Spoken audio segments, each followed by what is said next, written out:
Grant Jeffrey is internationally recognized as a leading author writing about Bible prophecy, apologetics, privacy, and technology issues. His research in prophecy as well as apologetics has been recognized by numerous authorities and authors. More than 4 million readers have read Grant's 17 best-selling books, 17, as well as many who've enjoyed his videos and audio tapes during the last 13 years. Very well read in the area that he's going to, well written, I guess I should say, in the area he's going to speak. Mike Heiser, you probably know, he's been on the program before. He's currently writing his PhD dissertation in Hebrew Bible and Ancient Semitic Languages at the University of Wisconsin-Madison. Holds an MA in Ancient History from an Ivy League institution, University of Pennsylvania, major fields, Ancient Israel and Egyptology. I think you get the picture. Again, Mike Heiser is author of the Bible Code Myth. Grant Jeffrey is one of the world's leading authorities on the Bible Code. And I thought it appropriate, first of all, gentlemen, good evening. Good evening. Good evening, Art. Okay. I thought that we'd start out with Grant, and I don't know why I think this, except that I don't know a lot about either one of your professional endeavors, gentlemen. I don't know a lot about the Bible Code, and so, Grant, it made sense to me that we would start with you, if that's all right. Certainly. Can you tell us, Grant, give us Bible Code 101. What is the Bible Code? Okay. First of all, the Bible Code is something that I heard about 10 years ago in Israel during the trip that some Israeli mathematicians at Hebrew University were analyzing the Hebrew text of the Old Testament. Right. And they had discovered a fascinating phenomena of equidistant letter sequence where they would find particular, meaningful, in their mind, Hebrew words spelled out by skipping, let's say, every 25 letters, every 50 letters, maybe every 7 letters. Right. And they applied computer programs and statistical analysis and convinced themselves that in fact, this was not accidental. But it goes really much, much further back. All the way back to the Zohar 2,000 years ago, there are references that Jewish rabbis believed that there was something strange about the text, especially of the Torah, the first 5 books of the Old Testament. Yes. They believed that God had somehow placed key words related to future events within the text of the Torah. Said another way, a secret code from God. Right. Let's imagine a spy. He has to send a secret message to his commander. He writes a letter to his wife, but the commander, when he gets the letter, knows that by prearrangement, he's going to circle every 12th letter, and then he finds the secret message that there are 20 cannon in the fort and 500 soldiers. This type of code has been used throughout history. Simply by skipping an equal number of letters, you find the hidden code words. Way back, about 600 years ago, a Rabbi Bakya was examining the Hebrew text of the Old Testament, and he discovered that there were things that were quite strange to him. For example, beginning with the first letters and words of the book of Genesis, he found the word Torah spelled out at a 50-letter interval. He discovered many other codes. Once or twice or 10 times or what? Well, once at the beginning of Genesis and Exodus, and then in Numbers and Deuteronomy, he found it spelled in reverse every 50 letters. When the sort of rumors or legends of this began to develop and were written and discussed in the Talmud, this really remained something that only a few of the rabbis were aware of. But when computers were developed, the Israeli scientists were able to test this. They were able to analyze the entire text of the Old Testament, the Tanakh as the Jews would call it, by putting in an electronic text into the computer and basically trying various assumptions, various skip distances. What has happened in the code research that's been done in the last 10 years is there's really 2 types. One is done by mathematicians and scientists, statisticians using computers, analyzing, looking for statistical significance that cannot be explained by random chance. The other type of code research that has been done by many people like Yaakov Ramsel and myself has been done, sometimes in the case of my friend Yaakov Ramsel, actually manually, just looking at the text and counting off the letters, looking at a very specific text that is of interest to us. For example, Isaiah 53. is a very famous prophecy that Christians have believed is a prophecy 700 years before Jesus was born that clearly predicts the life, the trial, and the death of Jesus of Nazareth. And even Jewish scholars admit, many of them, that it is a messianic prophecy, although they would, of course, not believe it points to Jesus. Okay, well, let's take this as an example. When the code is found, what does the code tell us, and how many times does it say it?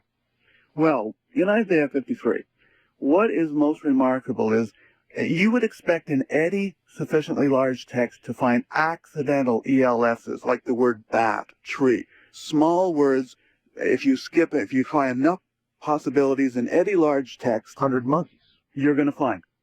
But what was found here is in a passage which specifically relates to the Messiah. My friend Yaakov Ramsel and I were able to discover that there were 41 specific names naming the individuals who were at the cross, the disciples of Jesus, three Marys, Pilate, King Herod, the name Yeshua, Yeshua is my name, 41 names. Now, Wow. It's obvious that if you only look for 2 or 3 names, or if you only found 2 or 3 names, in any large text, if you allow yourself to skip a large enough number of letters, you are going to find accidental words that are just simply accidental, ELSs. They're not meaningful. Sure. But here we had a passage that begins in Isaiah 52, in the last couple of verses, and goes for 15 sentences, a very small portion of the Bible. And in that specific passage that dealt with the Messiah, Right. here we find 41 names naming all these individuals and places connected with the event that was 700 years in the future. My. I have challenged on the internet, I've challenged in my books, for those who believe as researchers that this is accidental, that it's not meaningful, to find any other language, any other passage of literature, to find 15 sentences within which they can find 41 names about any other historical event. No one's been able to do that. You can find things like the word Somoza, the president of Nicaragua who was assassinated. Yeah. You can find his name if you skip a large enough number of letters. And what you won't find, though, is what you find in the Bible codes, where you find a cluster with fairly low skip distances, say less than 100, many of them are less than 30 letters skipped, and a whole cluster of dozens all together, all about one event. That's what we have never seen anyone demonstrate. I think the best tense that's been done is that a group of 7 words, very short words, about Hanukkah was discovered in a random piece of literature outside the Bible. All right. With Doesn't even compare. respect to Isaiah 52, and you said 41 names, right? Yes. Of people who were there at the crucifixion. Yes. Now, computers are good for everything else, including trying to find this code. What are the odds of? I wonder if you know what the odds are of being able to find this many names, 41 names, of people who were present at the crucifixion in that much language. What are the odds of that? Well, I've been told by mathematicians that they're quite staggering. How staggering? Well, they're talking in the billions. Billions to one. But it's more than that, because if you're just dealing with a short word, especially if it's a 4, 5 letters, you're more likely to, by accident, to find that. The question is, why would you find so many words all related historically to the events surrounding the cross in one specific place? But some of the researchers have recently discovered that there's actually some tests they've run where they found a particular one that says, Yeshua is my name, and they've extended the code even further and discovered an actual long sentence that they say statistically, and again, I'm not a mathematician, but several of the mathematicians in a site on the internet called Bible Code Digest have made mathematical statistical claims that are quite astonishing in the unlikelihood that these things could happen by random chance. May I ask this, Grant? It's what everybody asks. Why would God write a code to us? What is the point? The Bible seems very direct in every way, in every instruction and lesson. So why would God write a code? What's the point? Well, I think if the Bible code phenomena is real, and obviously many ELSs will simply be accidental, but if we do determine that these particular ELSs are purposeful and cannot be accounted for by random chance, Right. I think the reason would be that God knew that this generation would be perhaps the most skeptical, scientifically minded generation in history. That'd be We us. would have computers, That's us. and that this Bible code would demonstrate one thing and one thing only. It would demonstrate the supernatural origin of the Bible, because how could anyone, centuries and centuries before it happened, know the names of the disciples and all those people who were there at the cross, or in the case of Bible code that dealt with Hitler, Eichmann, and the names of death camps like Auschwitz, those kind of things. And there are literally hundreds of examples of clusters of code. To serve up the authenticity, it makes sense. In other words, 2,000 years passed since his representative was here, and it would make sense that, well, the people that, of course, were alive then, they have no problem believing, but after a couple of thousand years have gone by, yeah, a little bit of doubt creeps in. People get pretty cynical. It's the modern technological world, and so here's a way of delivering the message to the new modern technological world. The Bible code. Let me give you 3 cautions that I preface my book with, and I really believe we need to keep these in mind, because many people imagine that the Bible codes actually are a message in and of itself. In other words, they imagine that the Bible code spell out sentences which might contain doctrine or messages, etc. Yeah. What we find are individual words like Hitler and Eichmann and Auschwitz, not sentences. Right. So, first caution, there are no secret messages in the Bible codes. God's message to mankind, I believe, is the surface written text of the Bible plus nothing. And the message is, it's real. That's right.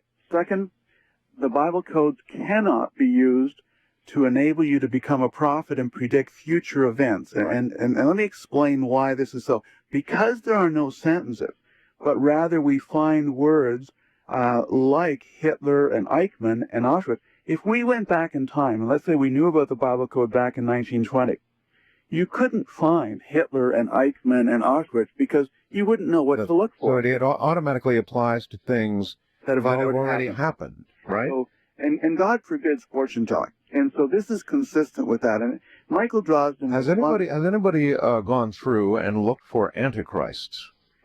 I believe so. But again, it would not help you know anything, because one of random accidental ELSs that would spell out the name, Tom, Bill, at any place would mean nothing. The fact is, only after the fact could you interpret it to know what it meant. If you found the word Hitler back in 1920, you would have no idea whether it was meaningful. Sure. Only the event proves that it's meaningful. And last caution of the 3, this has nothing to do with numerology. Numerology is an occult science in which people imagine that because the value of your name adds up to the number 9, that has something to do with your future. It's irrelevant in the Bible codes whether we skip 5 letters or 27. It's just that it's an equal skip distance that results in, hopefully, a meaningful word that is then clustered with other meaningful words within a paragraph or 2, not that it's stretched out by skipping thousands of letters or even hundreds and hundreds of letters, because that's much more likely to be statistically accidental. Grant, is there any doubt in your mind, personally, that the Bible code is true? That it really is a fact? I believe that there are Bible codes that are purposeful and significant. There are lots of Bible codes, or ELSs, that people may think are significant, but probably are simply accidental. Oh, wow. There are some that I think are absolutely purposeful. Okay. All right. And again, the reason is interesting as well. Okay, at this point, let's bring Mike on, and you said quite a bit. Mike, welcome once again, and if you would, between now and the bottom of the hour, respond to what you just heard. Okay, first of all, it was a very good introduction. I think that was very helpful. A quick question for Grant, and neither of us are statisticians, so I'm not expecting precision here. Grant, how many letter differences do you think in the Isaiah 52 and 53 passage, the 15 verses there, would make a difference? Would undermine the code? What would matter? How many letter differences? Well, it would all depend on the length of the particular words that are spelled out in code. If it's a small, let's say it's a small skip distance and it skips right over and the letter variant is simply one letter replaced by another, then that would not destroy the existence of that code word. If, on the other hand, a letter was removed, then if a particular word was spelled out by skipping over that, you would lose that word and you would never know whether it was intended to be there or not. Right, so the important part would be letters that would be missing in the text. Or added. Or missing or added, and not just different letters. Right. Okay. And how many of those do you think would matter in those 15 verses? You know, I know we're not statisticians, but just... No.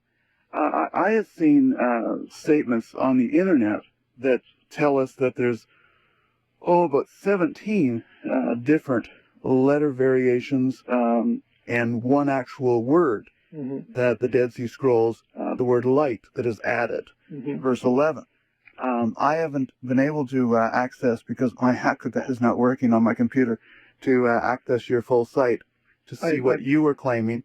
But the fact of the matter is, it seems that most of the problem, well, at least certainly a part of the problem you have with the phenomena, is that when you look at some of the Dead Sea Scrolls, you find considerable textual variation from the Masoretic Text. The Masoretic Text, for our listeners, is the text that Orthodox Jews have been using for the last 1,000 years or so, and they believe it has been faithfully copied out and handed down. Enormous care was taken by the Jewish scholars down through the centuries to literally count the number of letters in the book of Genesis, count the middle letter, count the middle sentence, count up every one of the letters so that they had a control long before computers as to accuracy, and it is astonishing. Gee whiz, one would almost imagine from listening to this, if they were counting then counting may have been critical. It may have been instructed at some point that counting was critical. And why would counting be critical?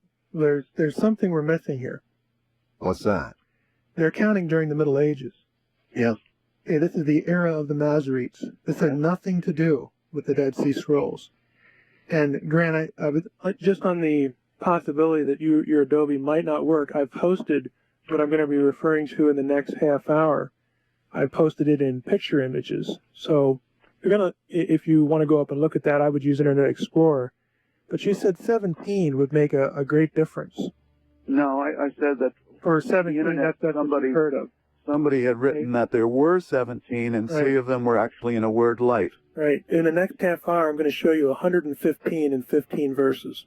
All right. Hold it right there, gentlemen. Jim in Santa Maria, California says, why not have Echelon go to work on the Bible code for us? They got proper computers.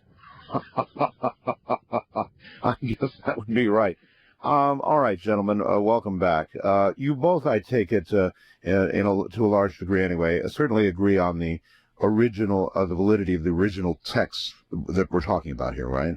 We believe, I think, in total agreement of the inspiration of the Bible, that God inspired the writers to record precisely his intention. One of the things I'd point out, though, in this whole thing is that, for example, when you compare the Torah, the first 5 books, Genesis to Deuteronomy, there's about 304,805 Hebrew letters in the first 5 books of the Bible. Yes. Out of 304,805 letters. According to Dr. Jeffrey Satinover, there's only 169 letters that differ in the Dead Sea Scroll text to the Masoretic text that is used by the Orthodox Jews for the last 1,000 years, and that most of the Bible code scholars use on the computer programs as well as manually. When you compare it to the other major text, the VHS text, that is used often by Gentile scholars, there's 130 letters that differ out of the 304,805. Now, in the case of the Dead Sea Scroll variants of 169 letters, that's only 1 letter out of 1,803. So while the letters differ, I think Michael and I would both agree that what differs here is the spelling in these small differences, but the words themselves are not in doubt. At any rate, The Bible's not in you're doubt. saying that there are enough correct consecutive letters to properly be looking for a code, that there I would be. believe so. And Right. to the extent there was a mistake, a deletion or addition, and you might miss that particular code word or maybe several of them. Right. But you wouldn't destroy the phenomenon. And Dr. Jeffrey Satinower is a mathematician.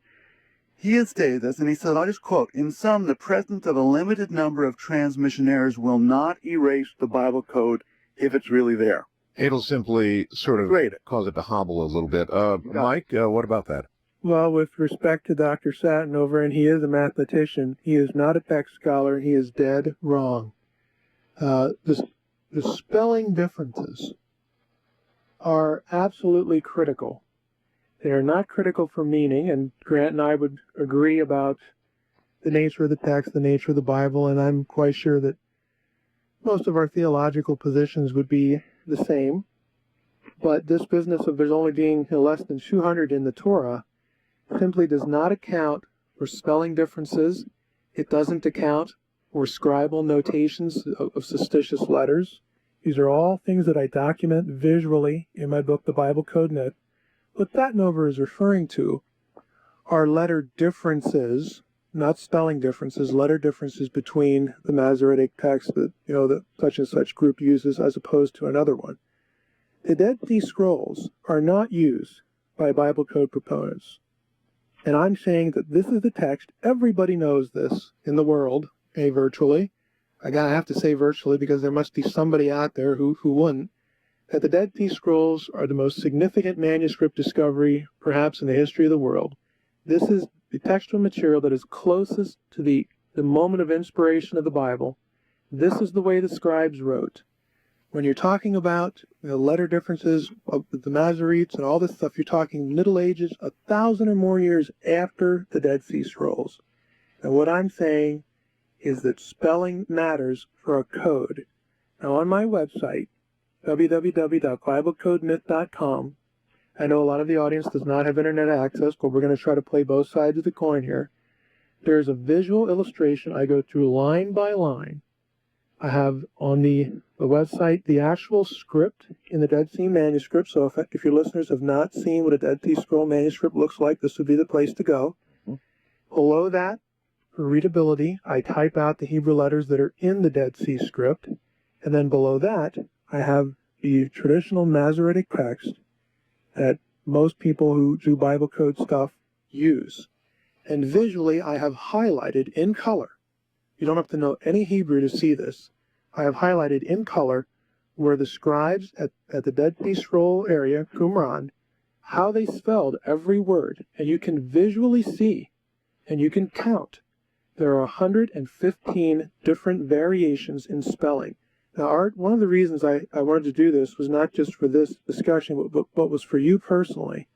Because the last time I was on the show, I had difficulty communicating why letter differences Are important. And simultaneously do not affect meaning. Right. What we're talking about, for those who don't have internet access, for things like, think of British English. Which is the correct word? Color. C-O-L-O-R? O-U-R. Or O-U-R. Well, who cares? It doesn't mean anything in meaning.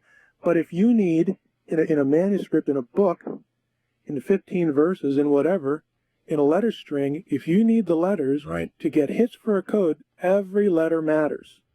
Michael, can I ask a question? The same thing. But I think that Grant's argument was that even if there are errors, they're not errors. They're just spelling style. Or whatever you want to call it, inaccuracies from what originally was intended. How about if we use that phrase?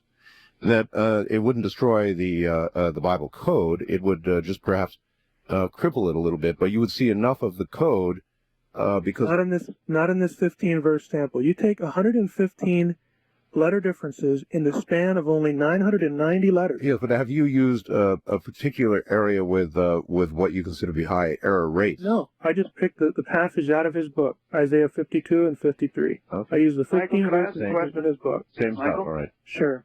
Michael, in the Dead Sea Scrolls, there are at least 2 and probably more copies of Isaiah, right?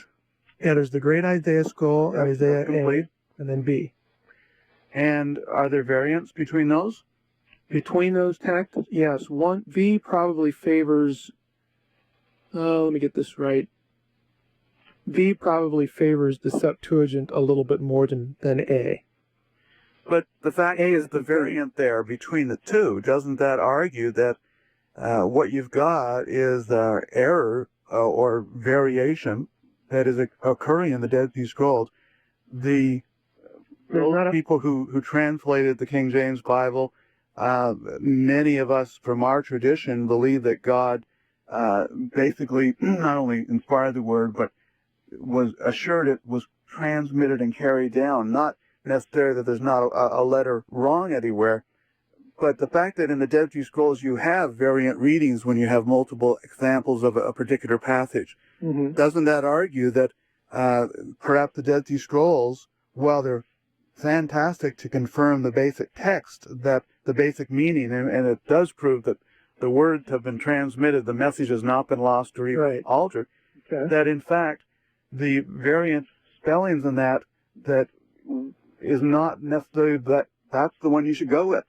No, it doesn't prove that at all, because I think we're missing the point between errors and as in manuscript differences. May I ask about a difference? Sure. Mike. Art, are you looking, by the way, at the... Oh, wait, yes. I have a question. Sure. Rick in Washington, Illinois. Please let the audience know that Hebrew is read from right to left. That is correct? Correct. Okay. People who are going to the page, I think, should understand that. The same scribes who copied the great Isaiah scroll used the same spelling conventions as the one who did Isaiah B, which is far left complete. The great Isaiah scroll is the one that I took the example from, and that is within the Masoretic tradition. Well, we're not talking about different text families. We're not talking about word disagreements between text families. We're talking about letter differences, which is crucial for the code. And I think that the Dead Sea Scrolls, particularly this example, is your contention that in the Torah that it's also that you've got a hopeless degree of variance between the Dead Sea Scrolls and the Masoretic in the Torah? Yeah, they use the same spelling conventions. We're not talking about hopeless errors, okay? We're talking about spelling. Again, color versus, OR versus OUR. It's just a fact. But the fact that the Bible code occurs... No, let me interject something. If you took a British book, a contemporary British book, and its American equivalent, and throughout the book, or in special places at least, there was a code, is it not probable that there would be enough similar letters, or the similarities would be so much greater than the disparities, that if there was a code, you would see signs of the code? You could begin to verify signs of the code despite the errors. Well, the way to apply your question is, let's say we took a British book and we did ELS sequencing to it, and then along comes a guy like me that says, wait a minute, take out all the U's from OUR endings. Right. And see what you get. Right, and there would be others. Right. Every letter shifts. And here's the important part. These, 90% of the visual example I have are either things that either go in MP or not, the Masoretic text. They're not letter exchanges, as Grant was detailing and did a very good job earlier. They are things that are just not in the letter chain of the code. But my point is, even if you assume the worst, and we use the British book and the American book as an example, and assume the worst, with the same rate of error that we've been talking about here, you would still find areas in the book where the computer would begin to verify words. What would happen is what Grant brought up earlier, when he said that the small letters, he admitted that the small letters can be found accidentally. And you can get that with any text of any length. The thing is here, with this example, you can't go 50 letters without a letter insertion needed or deletion. All right, Grant. It's the entire thing in only 15 verses. There's 115. If you extrapolated this out to the whole Hebrew Bible or the whole Torah, again, all we're talking about is spelling style. But if you want a code and you think it's from God, then use the text that is closest to when God inspired the text. Well, and there's just a vast amount of letter differences. Huge. Why would the Bible code phenomena be present? And basically, no one argues that these ELSs are not there. It's just whether they're statistically and purposely placed there, statistically significant. Right. Why would they be there and not in the Dead Sea Scroll? I would say, first of all, Couldn't it be that the Dead Sea Scroll is not the most accurate text, but in fact that the Masoretic Text does contain the truest textual tradition, which is what was believed by those who did the King James Bible? You're making the mistake here of separating the Dead Sea Scroll text from the Masoretic Text. The Dead Sea Scroll text of Isaiah A is a member of the Masoretic family. It is a Masoretic text. Now, if you're going to make that argument that the later text, the one that's medieval, that the scribes, worked on, if you're going to make that argument, then what you're doing is you can't claim divine inspiration for a code. You have to claim medieval rabbinic inspiration for a code, and that's a separate act of inspiration. And personally, my theology doesn't allow for that. Because if we're taking taking the text, the Dead Sea Scroll text, that is closest to the way it looked when it was originally written, and then we change it in the medieval period, the rabbis get to pull letters out and create the Masoretic text because now they're using little dots for vowels instead of extra consonants. If we get to do that, then we have to give the rabbis credit for this code, and they're not divine. The King James translators, for example, were using the Masoretic text. And they were using a Masoretic text that was medieval. And they believed that this was the inspired word of God, and they translated to the best of their ability. And they were right. They were right, because meaning is preserved. They were not looking for a code. Of course they weren't looking for a code. Well, see, but you're dichotomizing the two. Well, I'm just saying that. Of course they believe. Let's say the Dead Sea Scrolls had never been found, Michael. Then we would have the Bible we have. Right. We have the Bible we have. Okay, and we would have a Bible. But your argument have a Bible with a medieval rabbinic code. Your argument is the Dead Sea Scrolls, wherever they vary from the Masoretic text, is in fact, correct, and the accurate, and then the Masoretic text is wrong. No. Both texts are Masoretic. Okay? This is why when you read in books, and this is true, people aren't hoodwinking us, when they say the Great Isaiah Scroll agreed 98% of the time with the medieval Masoretic text. Of course. That's true. Yes. That's true. You know why? Because they're not talking about a code. They're not talking about a letter sequence. They're talking about the proper word that convey the proper meaning. I understand. Okay? So that is true. They're not hoodwinking their readership. Mm-hmm. But if you want to, again, say that God put a code in the text via the letters, then use the text that is closest to the act of inspiration. If you don't, you have to give the rabbis who took those consonants out and substituted little dots and dashes, the medieval vowel system. You have to give the rabbis credit for inventing the code, and they're not divine. Mike, I have a question for you. Sure. And that is this. Grant said that the mathematical probabilities of finding, say, 41 names, Isaiah 52 and 53, would be billions to one. Mm-hmm. How do you refute that? Well, if you insert or delete the 115 letter differences I'm talking about, the code evaporates.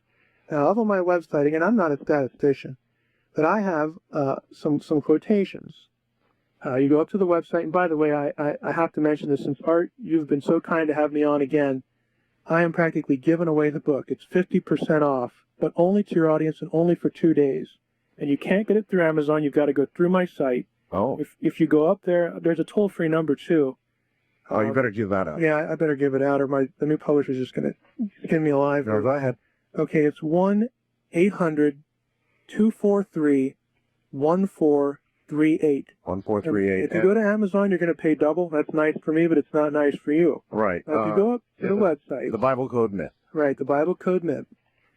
All the links are there. I have some comments by a guy named Dr. Randall Ingermanson, who is a computational physicist. He's a friend that I met after the first time I was on for this topic. He has taken my Isaiah document that I'm referencing you guys to, and this is what he says. He does all the number crunching there, because what this means, the text result in practical terms is that just about any three-letter word you could name is essentially certain to be found somewhere in this passage at some skip. Grant would admit that. He talked about the accidental hits. For example, one expects to find the four-letter word Yeshua more than 6 times strictly by chance. There isn't a stretch of even 50 letters without a deletion, and that means, here, this is his term, virtually every ELS sequence in this passage, except the few short ones at small skips, are corrupt. This is a computational physicist. The numbers mean nothing once you look at the condition of the text, and this is my contention in the whole book. The entire enterprise is flawed because you are working with the wrong data set, the wrong letter. Well, how can you explain, Michael, something like the Bible code found in Isaiah 53? It's got 22 letters. It's the longest one that I know of that has ever been verified.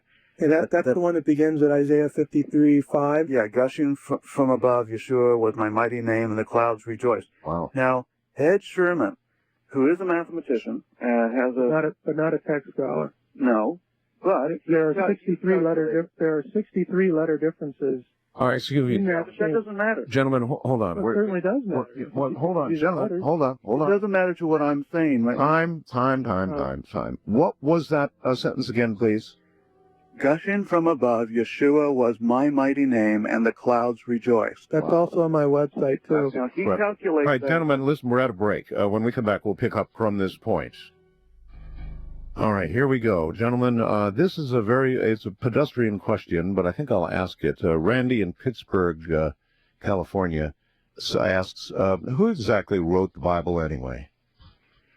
Well, we have about 40-some individuals over a period of 1,600 years were inspired by God, Christians and Jews believe, to record these 66 different books. And so over a 1,600-year period, we have people from kings to shepherds to tax collectors, all of them individually claiming that they were inspired by God, wrote the individual books that have now been brought together as both the Old and New Testament. But it was all individual inspiration. Yes. From God. From God, we believe. Or, Art, by that question, did you mean that the words were sort of fed into the person's head by God? Is that why you asked that? Well, that seemed to be the essence of the answer. Well, inspiration also involves writers using sources too. For instance, Luke in his gospel in the first 4 verses tells us, that he used source material. So it's not, something that is divorced from doing the work of a historian or a scholar or something like that. It's, those things are involved too. I'm not sure I'm satisfied I got the answer to the question. Who originally wrote the Bible? Well, I thought Grant did a good job answering that. It wasn't. So it was no single person. No, it's no single person. I can tell you the modern scholarly view, which is a guess, is that around 450 BC, roughly in the lifetime of Ezra the scribe, and a book of the Bible is named after him. He was a real historical person. Most rabbis would say that it was during Ezra's time that all the manuscript data was gathered. And when I say manuscript data, I mean the pages of the individual books, if I can use a modern term like page instead of scroll. And Ezra supervised the final editing and collation and getting it into a good readable form for posterity. So that, if you want to put somebody at the head of a prophet like that, that's what most. And this was 500 BC? 450 BC. 450 BC. Now the books were composed, much earlier than that, and Grant and I some of the books were composed much earlier than that, and Grant and I would certainly agree there. But as far as someone within the prophetic community saying, it's done now, and here's what we're going to go with, and here's what we want copied. When we go back to the land of Israel, they were in captivity, going back. Usually people consider that person to be Ezra. And that may or may not be true. You know, it's a scholarly guess. But it's a guess. It's a guess as part of his work. But the actual composition of the books occurred, like Grant said, over a vast, period of time, centuries. Boy, it seems amazing to somebody like myself that the preservation in the manner that you described and all those involved, that the preservation would be anywhere near accurate enough. Now here I go tipping the other way to support the translation of a code. Well, it is remarkable. I mean, Grant and I would agree that there, let's face it, in the ancient world, there is nothing like the Bible. You look at Caesar's Gallic Wars, there's a dozen copies of that or so. If you just take New Testament, let's just leave the Old Testament out of this. You take New Testament, there's over 5,000 copies. Now that could be the whole thing, or it could be part of a book, or, some scrap of a manuscript, but, 5,400, 5,500 versus 11, okay? There's just nothing like the Old and New Testament for the commitment to perpetuate the text. And the letter differences that we're talking about, when you get up to about 100 AD, there were at Truman, there's evidence for 3 different versions of the Old Testament. And again, it's not like one guy was copying the phone book and the other guy's copying the Old Testament. I mean, they're 98% the same anyway. But you can go across the board and pick a passage, and there might be differences, 3 different kinds of differences, a word here or there. So, we have evidence for 3 sets. And so about 100 AD, the scribes get together, kind of like I wish people would do today, and say, hey, there's 150 English translations. Let's just narrow it down a little bit. And they said, let's pick a text that we want to go to. Now, that decision was motivated to a great degree by the Christian use of the Septuagint in their debates with the Jews over Christ and different things like that. The Septuagint was the Greek translation of a particular Hebrew text into Greek. But around 100 AD, the rabbis thought, hey, let's settle on one. And they settled on one that became known as the Masoretic Text, Right. Which is very, very similar to, again, Dead Sea Scroll material, a lot of it, like we're talking about. So, one's called pre-Masoretic and the other one's Masoretic, but they're all in the same family. And so from about 100 AD up to the late Middle Ages, they're copying the same text. In the late Middle Ages, they said, hey, let's take out these letters, these contents, because Hebrew didn't originally have vowels. So what the Hebrews were doing, and they started at about the 7th century BC, was they would use consonants to do double duty, to act as vowels in the text to preserve the correct pronunciation. And so in the Middle Ages, they said, well, let's get rid of this system. It's just kind of old and clunky. And let's put little dots and dashes in. And so they began removing these extra consonants. And that's what I'm saying is, look, Deadly. that's deadly to the code, unless you want to give the rabbis who did that the credit for arranging the code. Grant, And they're not divine. that's a pretty heavy item to overcome. Well, it's the Masoretic text that the Orthodox Jews used, well, all Jews used throughout the world, and was used primarily by those who translated the Bible, the King James Bible, for example. If it is full of errors and changes, They're not errors. They're not errors.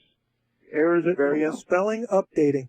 Yeah, okay. Well, some of them would be errors too. I mean, it's not as if everything's just a. There are manuscript disagreements. You and I both Right. believe in inerrancy, Grant. Yes. Okay. But let me make my point I've been trying to make for about 10 minutes. Well, I don't think you should use the word error. Well, let him go ahead. Go ahead.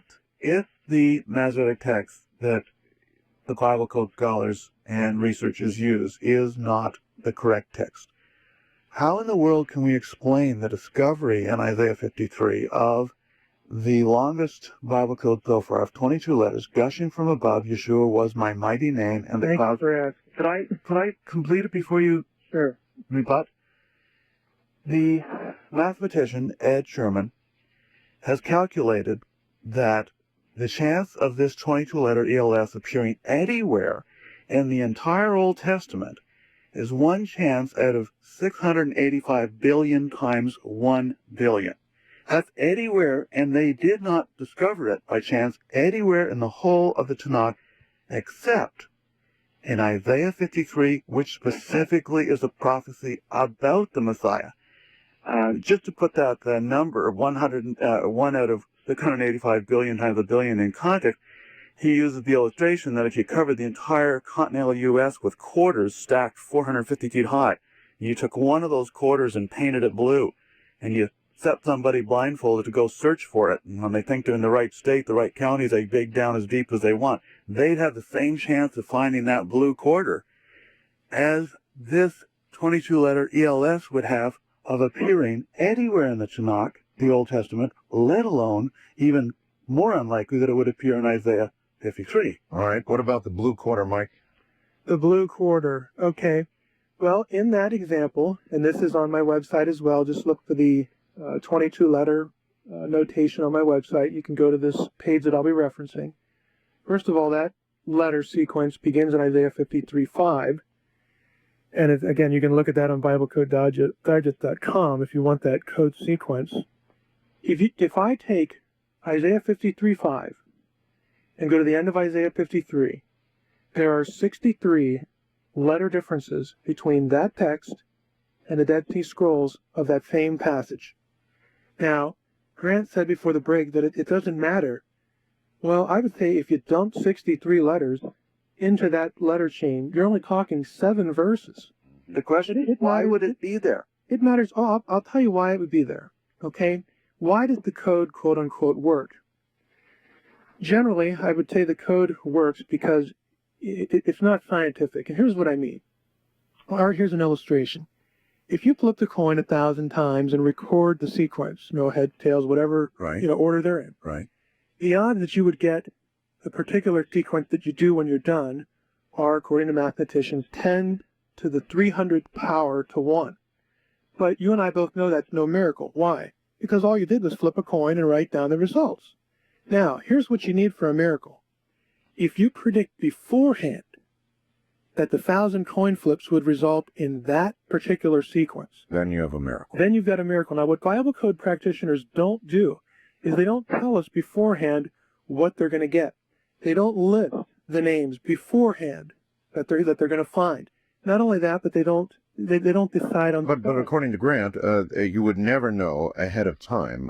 He made that case rather strongly that. But if you know In other words, I know who the disciples in were. 1920 we would not have known Right. the name. But I know who the disciples were. Okay, I know who the disciples were. And I can list the disciples' names, and I can postulate, the scientific method, a hypothesis. Here's the 12 disciples. Here's 20 other people associated with the life of Christ. Here's the way their names were spelled, and you got to pick your language. Grant doesn't do this in his book. He doesn't take Hebrew or Aramaic, and Aramaic was, of course, the language that was spoken during Jesus' day. He also doesn't pick Greek. That was the language of the New Testament. You got to pick a language, and let's say it's Hebrew. The other problem is he doesn't. The Bible code practitioners will use modern Hebrew vocabulary and count something as a hit, and then they'll turn around and use ancient Hebrew vocabulary for a hit. You got to specify what the names are, how they're spelled, what language, what stage of the language, and then eliminate the accidental hits that Grant talked about earlier, the really short ones. Try to get something, 5 letters or above, and then, finally, and here's where I come in, establish the right text, the right data set. If you can do all of that beforehand, and then out on the other end, you get what you hypothesized, that is significant. Okay, what we have is we have people feeding the Hebrew letter sequence into a computer, and then the computer spits out according to whatever, parameters you put in, and then they go looking. They don't tell you beforehand what they're going to find, But and how it's spelled and what language. But Mike, even you, having said all that, looking at a sequence as relevant as the one that Grant read. Well, I would say it's not relevant because I'm going to dump 63 letters in there and throw the whole thing apart. Nevertheless, when you first saw it, it must have taken you aback a bit. Well, it takes me back because it's so awkward. I mean, the first word, gushing, is the Hebrew shapach. If you look shapach up in a standard biblical Hebrew dictionary, Brown Driver Briggs is the standard. And I did a computer search for this word. It's only used in 6 verses, and it never refers to cloud activity or rain. It always refers to terrestrial activity of animals, chariots. So it means rushing. Okay, so I mean, if you're going to just say, well, I got a cloud here in the sentence, and I got clouds rejoicing. Okay, that's poetic. boy, I need something for the first word here that pertains to this parallelism here while gushing. That's sort of, it's the same activity as rushing. I think Bible code practitioners of this sort are guilty of forcing translations when they need one, but the real issue is the letter sequence. It's so awkward. It doesn't conform to any of the rules of Hebrew parallelism. It would be chiastic, which means there's a hinge point in the middle, but there's no Hebrew parallelism here either. I take it, Mike, that if you could find the same code meaning in two different languages, that would give you some pause. What do you mean by code meaning? Code meaning. In other words, if you could come up with a code as significant as the 22 words and find that in two different translations, would that give you pause?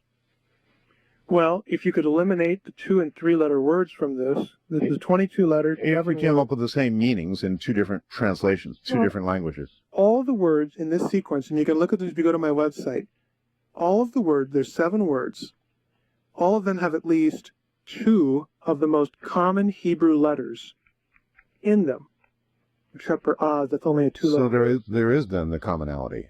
Right. Well, any common letters are common letters. You can't right, but the spell it point anything is, using the common letters. Right, but the point is, as you yourself pointed out at the beginning, you can expect, at no odds greater than chance, that you can get certain 2 and 3, and you even said 4, letter words, meaningful, letter combinations that go into words.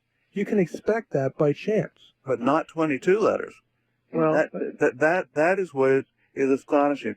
When you get throw the 63 letters in there, you are using a rabbinic text. If you want to say that the rabbi divinely produced this code, I don't like that. All right, gentlemen, I have an important question, I think. If we took the Webster's Dictionary or one of my books or your book, Mike, the Bible Code Myth, that'd be a really good one to take.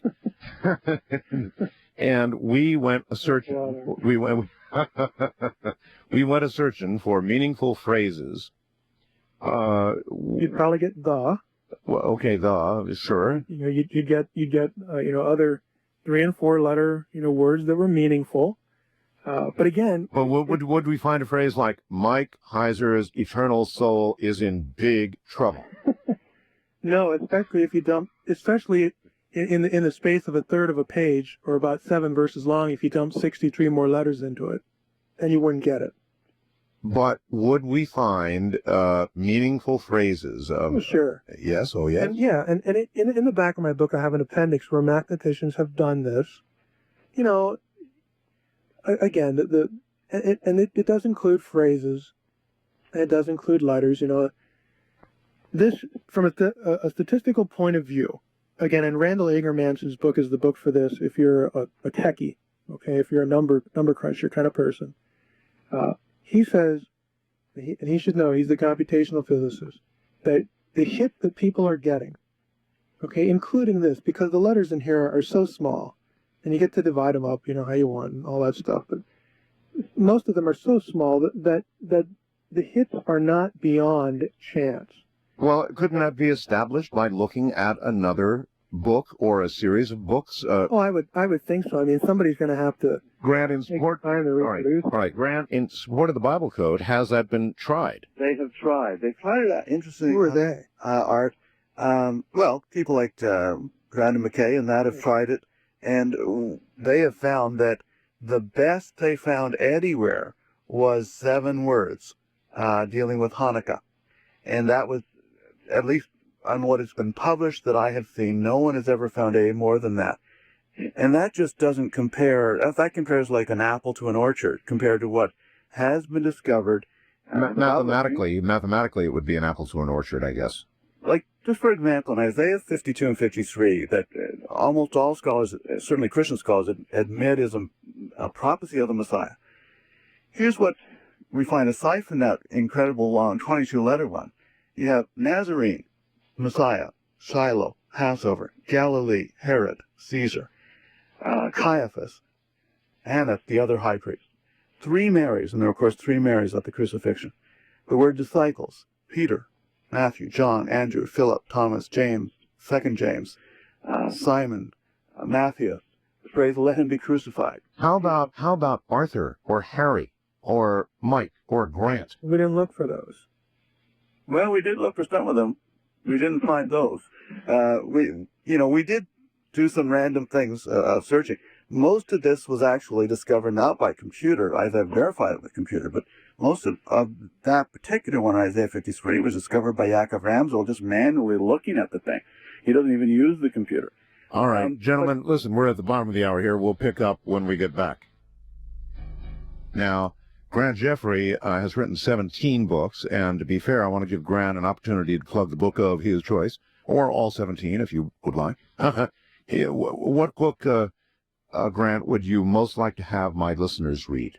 Well, I think The Signature of God, which deals with the Bible code, and other indications of the supernatural origin of the Bible, medical statements in the Bible, over 100 that are literally thousands of years in advance of their time. But there are 3 chapters that deal with the Bible code phenomenon. In fact, this was the first book in the English-speaking world that as far as I know, to really discuss the Bible code about a year before Dresden's book came out. And they can get it by going to the website, grantjeffrey.com. And they can see all the various books that I've done. All right. You gentlemen have one segment left, so bring out your big guns and go wherever you want to go. Well, there's a real interesting factor that really puzzled me when I first began looking at this, because I'm a skeptic. And I wondered why in the world there would be a code in the Bible at all. And it struck me in my research that there actually is another code that is acknowledged by most Bible commentators. And it's found in Jeremiah chapter 51, verse 41, and also in Jeremiah 25, verse 26. And here's what it reads. How is Sheshach taken, and how is the praise of the whole earth surprised? How has Babylon become an astonishment among the nations? Well, the commentators realize and quote the fact that Sheshach is actually a cryptogram, a code, where if it was in English, A becomes Z, V becomes Y. You reverse the letters of the alphabet, and Sheshach actually translates into Babylon. And it appears that in the book of Jeremiah, in 2 different places, there's actually this code. They called it, they used the word atbash, and the Jewish Talmud talks about these kind of strange codes that exist. Even in the New Testament, you have something that's somewhat similar, in that the mark of the beast is going to be 666, the number of his name. And so it is intriguing, and it at least sort of gives you a context. So the Bible code phenomena may not be that strange. Yeah, so in other words, you're saying the Bible code is not by itself, that there are codes throughout. Mike?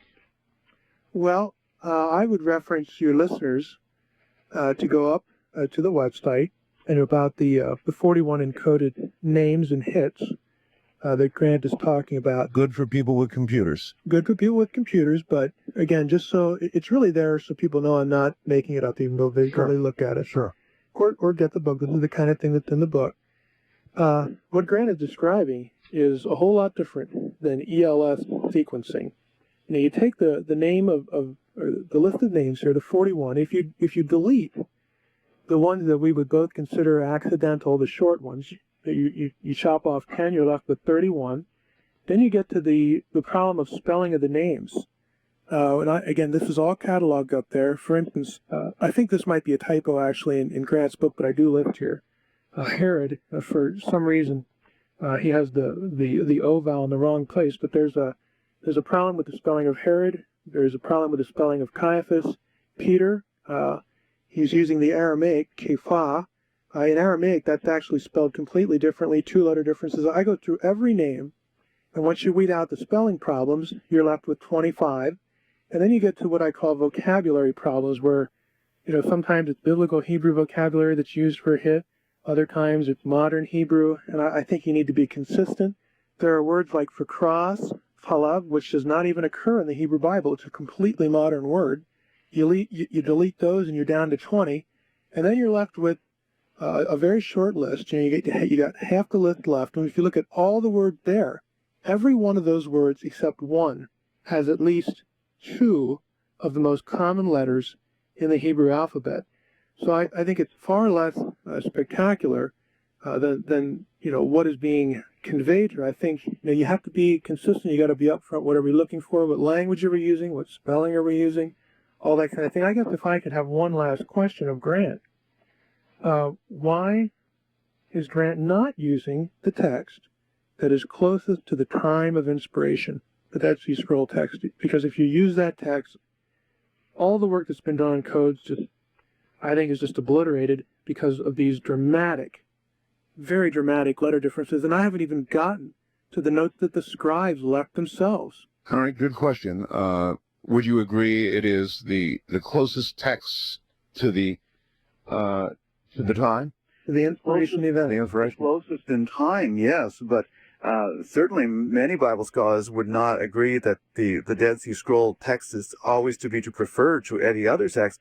The Orthodox Jews, and in fact Jews throughout the world who use the Jewish scriptures, they use the Masoretic text that is used by virtually all the Bible code researchers, without exception, and most of them would find, I think they would find a kind of a puzzling argument that Michael uses, because they believe that the text that they use in their Bibles is the inspired Word of God, and this was certainly until 1947 and the discovery of the Dead Sea Scrolls. I think virtually all Christian scholars would have said that the text that was used by the King James and subsequent, they felt that was the inspired Word of God. How many of those scholars would say that now?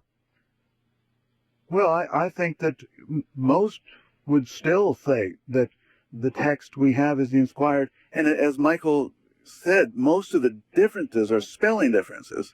But because there are variants among the Dead Sea Scrolls themselves to the same passage, to take the kind of position that almost implied, but I don't think Michael would say this, that the particular Dead Sea Scroll variants or manuscripts, they're the absolute perfect. No, I don't think he would say that. Here's what I would say. The approach. Here's what I would say. If the code is put into the text by God, and God had the prophet write, okay, the Dead Sea Scroll material is the way the prophets wrote. This is an archaeological fact. It is a scientific fact. These manuscripts are real. You can go to museums. They won't let you touch them, but you can see them. This is the material that most closely resembles what the prophets produced. Yeah, I ask you a question. Okay, and if it's given by God, why are we saying the rabbis are better spellers? All right, may I ask a question, please? If we're debating here about the fact that the Dead Sea Scrolls should have been used, what happens when you use them? Well, nobody's done that. That's right. To my knowledge, none of the Israeli researchers have done it. They're certainly aware of it. They're in Jerusalem. Wouldn't that help settle your argument? I think if there was a scientific to have it done. Yeah, if there was a scientific, let me just be clear. I'm not opposed inherently. I try not to put the word God and can't in too many sentences. All right, Jeff opposed. I'm not opposed inherently to the idea that God could have done something like this, like Grant is describing. Okay, but the Dead Sea Scrolls are just one aspect. The scribes themselves. Let me use the example. One of the examples in the book. There are 33 letters in the Torah. This in the first 5 books. But the scribes themselves, who produced the Masoretic text, who took out the consonants I'm arguing about, and they put dots over the letters. Okay, those dots signified that letter was suspect and should be erased. Okay, there's another place where there are thousands. Some scholars say 1,800, others say a little bit lower, of letters that are confused because they look similar. The scribes noted this. They're aware of it. They're constantly aware of it. They produce notes. They produce reams of material telling that the people who do Bible code research don't incorporate any of this. I mean, nothing, nada. Okay, they just used the modern Masoretic text, which was developed during the Middle Ages, 1,000 or more years removed from the event of inspiration. And my argument is, if the code is from God, you use the text that the prophets produced. I do believe that there are Bible code researchers that use the VHF. And what is interesting is the modern text built on the medieval work of the Masoretes. Mm-hmm. But it's a variant from the Masoretic text used by the Jews in their Bible. And what is interesting is that they find that there are codes, but there are less codes per section, where, let's say, they find 12 codes about Hitler and the Holocaust. In the Masoretic Text, they find maybe 8 in the VHF. We've talked a lot about Isaiah 53, but just so our listeners get an example of some other types of codes that are fascinating, one of the most interesting ones statistically, and by the way, anyone's interested on the internet, go to Bible Code Critic and take a look at the Holocaust codes in Deuteronomy chapter 8 to 12. I talked about them in my book, and here's what they found initially. They found the name Hitler, every 22 letters, Auschwitz, Belsen, another death camp, Berlin, Hang of the Nazis, Levi, An Evil House Rose Up, Eichmann, and A People Cry Murder and Slaughter. And there's a whole lot more they found that particular internet site goes into it, and then also a statistical analysis. I think you'd find it fascinating. And I would say the same criticism applies. You take those passages, look at the Septuagint, look at the Dead Sea Scrolls, look at the scribal notations there. Work on the text, put the letters. Much less variance though than in your Isaiah passage. Well, you haven't looked. I mean, you were guessing, and to be fair, I didn't get this anywhere. I just did this in preparation for the show, so I'm not saying it's out there anywhere to find. But since the spelling practices are the same, the material comes from Qumran. They're going to spell consistently. I mean, we've had 50 years to study the Dead Sea Scrolls, and Malachi Martin's dissertation was on scribal practices, Art. Mm-hmm. This is a known fact. This is how they spelled. Okay, there are words, this is how they did it. British English to our English. It's the same kind of phenomena going on. It's everywhere in the Hebrew Bible. No matter where it is. I don't care if it's in Deuteronomy or Isaiah 53. This is how they did it. And I still don't think I've received a satisfactory answer from Grant that if the code is divine, why are we preferring a medieval text, medieval spelling, as opposed to what the prophets actually produced?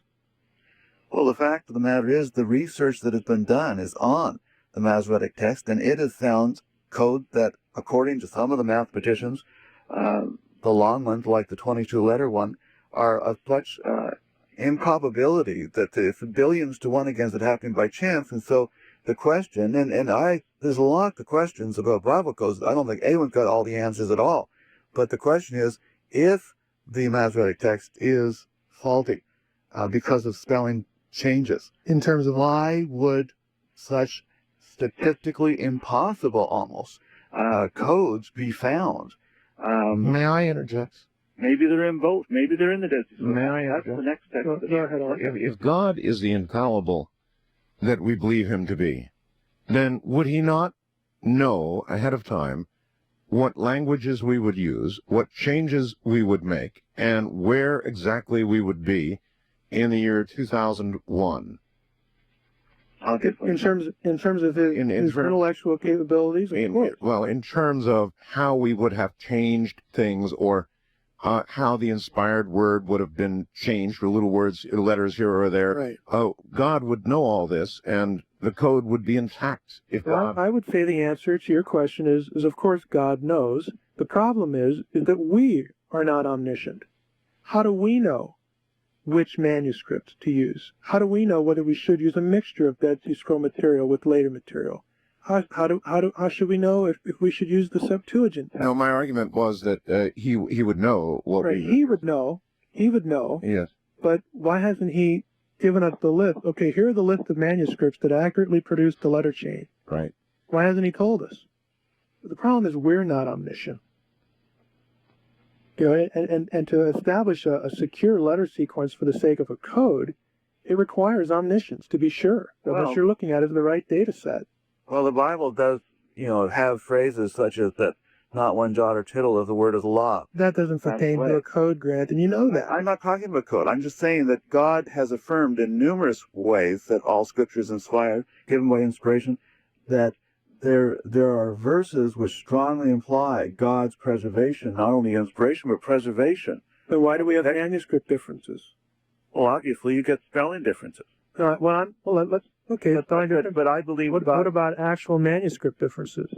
For instance, the book of Jeremiah is probably the most dramatic example. The Septuagint of the book of Jeremiah is 1/7 shorter than the Masoretic text. Right. Now, how do we know whether the Masoretic text is too long or the Septuagint is too short?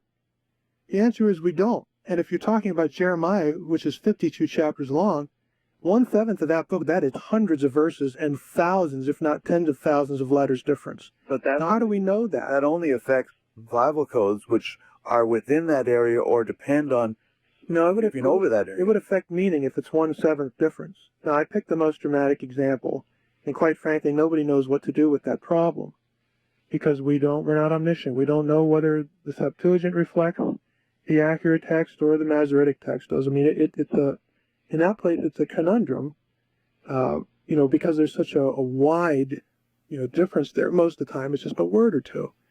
So who cares? There are differences like this that are real, and this is what textual critics do. And Bible-believing textual critics wrestle with these problems and try to come up with the best solution, that is faithful to a doctrine of preservation. How does the Dead Sea That's the Scroll? most difficult example. How does the Dead Sea Scroll Jeremiah manuscript compare? Most of the time, Septuagint? this is a generalization now. Most of the time, the Dead Sea Scroll material agrees with the Septuagint. Okay, obviously, I just said most of the time. For instance, in Isaiah 53, though, I think the Masoretic text, where it disagrees with the Septuagint, I would, go with the Masoretic readings on just text critical study principles. But just as a generalization, most of the time the Septuagint will side with the Dead Sea Scroll material. And there are places in Samuel that were complete gibberish, in the Masoretic text, and people had to guess, what the meanings were. And then when the Dead Sea Scrolls were found, they validated the Septuagint readings, and translators were able to, put that in and produce better translations. I kidded a while ago about it being too many English translations. Actually, this is a worthwhile work because people are just struggling with this, and Bible believers are really trying to make the best effort possible to produce the most accurate text in terms of meaning that they possibly can. And these guys are committed. Some of them devote their whole lives to this. Gentlemen, I have a question, and that is as follows. You said that the Bible originates from the inspired Word of God, received by perhaps many, right? 40 some guy, yeah. 40, all right. Yeah.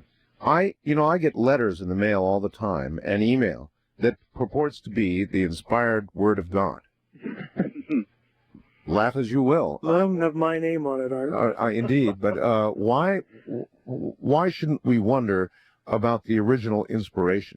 Why should we even have faith that it's other than something that's very, very old and has been passed down? How do we know it's inspired by anything?